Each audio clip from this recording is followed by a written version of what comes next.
Ladies and gentlemen, a shed update, man. The lens flared. We'll have to work with it. I mean, get the light to fix, but anyway. It is Memorial Day 2022, and I always like to show a specific kit on Memorial Day, and that is the Monogram American Courage Series Vietnam Memorial Tribute Kit, which I wish they'd make more statue kits. Even back then, I kind of wish they did. It's one of those I thought it was just odd, unique. You know, it's just a unique subject matter, and just really a fantastic kit, I think. This kit came in two versions. One in the Monogram box, and the other one we have what's called Hobby Lobby around here, and they sold a poly bag version of this kit. I have it in here, but it's bag's deteriorated, but it did have that in it many years ago. So it's just one of those kits where you know, I think it's unique, and of course the box is a little weird. About 3 kits in here, which anyway, at one time we was trying to save space before we knew we was going to build the shed. If we had multiple kits, we'd put them in multiple boxes. But anyway, that's just something we did a long time ago. But anyway, I always like to show the Vietnam Memorial Kit on Memorial Day. A couple of things. Number one, on a sad note, Colin Cantwell, he passed away recently. If you don't know who he is the father creator of the X-Wing.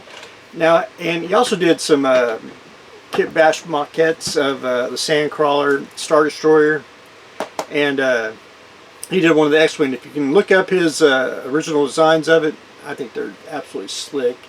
Just because they're totally different. But anyway, I try to have all the incarnations of the X-Wings. This is the old snap hit, which I think they Round 2's reissued this one, I think. I may be wrong, but I haven't seen the new one yet, which is kind of deceiving. I think it's a snap fit kit, but it's in, if you see up there, no you can't, it's in the old 70s, late 70s boxes, which kind of misleading. I thought it was going to be the old 70s kit, which I probably would have bought just for having, so I have 2, one old, one new. But anyway, tribute to Colin Cantwell. Always adding more X-Wing, you know, Bandai, NPC, Round 2, you know. Anyway, that's my little tribute there, having models of his design, which they flourished into what we currently know now. Kind of newer stuff. I went to a garage sale a couple weeks ago, and I did find out. You can here it's all its off the tree goodness, which I like this kit. I think it's a good size, everything, but I do have one complaint, and I had it when it first came out. You can build all 3 versions of the kit, and if you don't know the difference, if someone picked this off the shelf and tried to build it, it is complicated because you don't know the pilot, the second pilot, the production. You know, that was the only, I thought, drawback of this kit. Other than that, I think it's a staple in the Star Trek world anyway. Could never have too many Constitution class ships. Plus, you know, we got the Botany Bay, which, you know, I got Botany Bay somewhere back there. But anyway, always wanted another Botany Bay, so now we have 2. But anyway, add more Star Trek goodness to the art. The hobby store got these in. I really wasn't. I want to probably start picking them up. And I do not know if they are a old kit or a brand new kit. I assume they're old, just kind of reissued, my personal opinion. But anyway, it's one of those. Well, it does kind of look, well, does it look like the box? You know, the kit does, it's kind of one, you know. Japanese always have gorgeous box art, makes you want to build it, and then when you get it built, like, I don't look nothing like the box. But anyway, I don't know what these are. WM Walker Machines, they got a whole line of these, so I'm going to probably end up picking these up. They are odd, different, and basically I call them no names, and I like stuff like this. So anyway, adding the Walker thing to the art. Everyone's seen the Premier Plastics Amoeba kit, which and I do not have it, and I've been trying to find one. Where is anything handy? I don't. Well, anyway, Premier came out with the Amoeba. Second time this kit came out was under Lifelike. Now, I never did get neither or. I happened to run across the original Premier a while back, which I was very, very grateful. Now, the third time it comes out is by Atlantis, which they use the Lifelike box, basically box art. So anyway, I'd like to have a Lifelike, if I can, I don't even have one handy, of this kit, so I can have 1, 3, and then 2 in the middle. But anyway, that's just something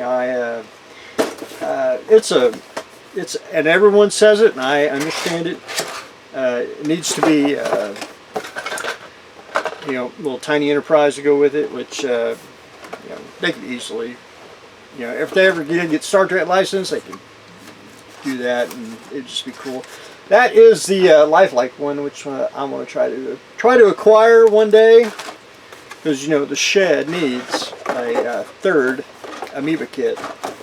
But anyway, adding another, or adding Atlantis's version of the Amoeba to the art. And last but not least, something very vintage, and it's missing, which I didn't care, because I wanted the, you don't see it, and especially the box and everything is in pretty decent shape. And that is the Adams Models Around the World in 80 Days balloon model.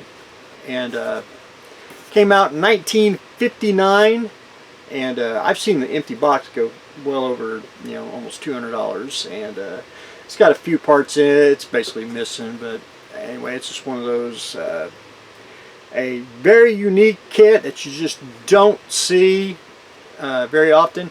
Now, I like to see it reissued. It don't have to necessarily be you know, Around the World in 80 Days, maybe some other balloon or some other movie, but anyway, it's just one of those, I want to say rare, and because I've never really seen a complete one or a you know, a solid one. But anyway, it's just one of those, and hopefully Atlantis will get to do some of the other Goldies, which a lot of these are old Revell, which they might you know, they might do some of those.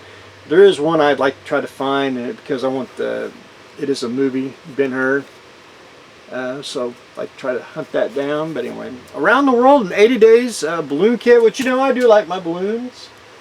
But anyway, I thought that was a unique find, and just something you just do not see often in the model world. But anyway, that's what I got going on today, ladies and gentlemen. We're adding amoebas, adding more Japanese mechs, Star Trek. Oh, and I've been slowly doing it. Everyone's had the old Testors paint carousel, which I don't have one. I got rid of mine many years ago, but I want to try to find one, because it was a staple in my model building growing up and everything. But I decided to start adding the little tool, Testors knife, which cut myself many times with this sharp blade. But it was almost brand new, finding it wherever I bought a lot of stuff at. It was stuck in the box. And of course, it's hard as a brick bat, but we're going to add the one and only Testors glue, which this stuff is the only stuff that smells good. Not that I sniffed it or anything. No, but anyway, that's what I got going on today. We're adding the good smelling glue, and we are adding a vintage antiquity to the art. So that's what we got going on today, so stay tuned for the next exciting episode.